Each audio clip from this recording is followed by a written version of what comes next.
Hoje eu vou falar sobre os pólipos de intestino. Eu sou o Dr. Marcelo Werneck e esse é o Proctologia Sem Tabu.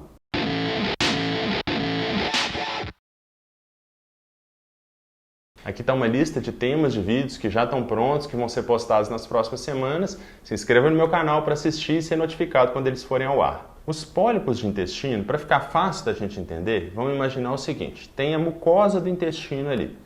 Nessa mucosa vai formar tipo uma elevaçãozinha. O jeito mais fácil de imaginar é pensar numa verruga. Então, naquela parte do intestino forma uma elevação e essa elevação, com o tempo, ela pode crescer ou diminuir. Na grande maioria dos casos, ela vai crescer ao longo do tempo.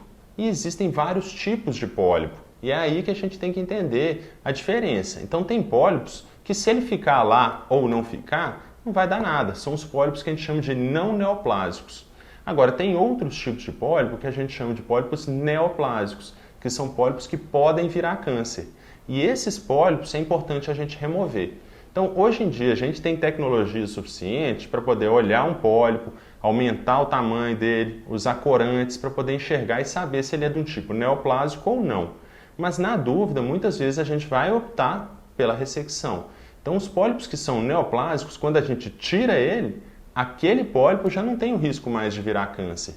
Por isso que o exame de colonoscopia é um exame que a gente fala que ele é tanto diagnóstico, ou seja, ele vê, quanto terapêutico, ou seja, ele tira os pólipos. Na colonoscopia, a gente viu o pólipo, fez a magnificação, fez a cromoscopia, que é quando a gente cora, e viu que ele tem um risco de virar câncer, a gente já tira aquele pólipo e evita que a pessoa lá na frente tenha o câncer. Então, o que é o pólipo? É uma elevação na mucosa. O fato de ter pólipo não quer dizer que aquele pólipo vai virar câncer ou que poderia virar câncer. Então, quando alguém fala, tem pólipo ou não tem, é fundamental a gente ter um laudo de biópsia ou a descrição, se esse pólipo tem ou não risco de virar câncer. Depois que ele foi retirado, acabou o risco. Agora, existem alguns parâmetros que a gente tem que olhar quando a gente tira, porque a gente tem que ver se ele foi totalmente retirado, se ele já tinha transformado em câncer ou não, porque isso aí vai mudar muito como que a gente vai seguir dali para frente. Então, muitas vezes eu ouço a pergunta, quando que eu preciso repetir a colonoscopia? Depende. Se tiver pólipo, se não tiver, é um pólipo neoplásico, não é? Isso tudo faz diferença, inclusive a história familiar.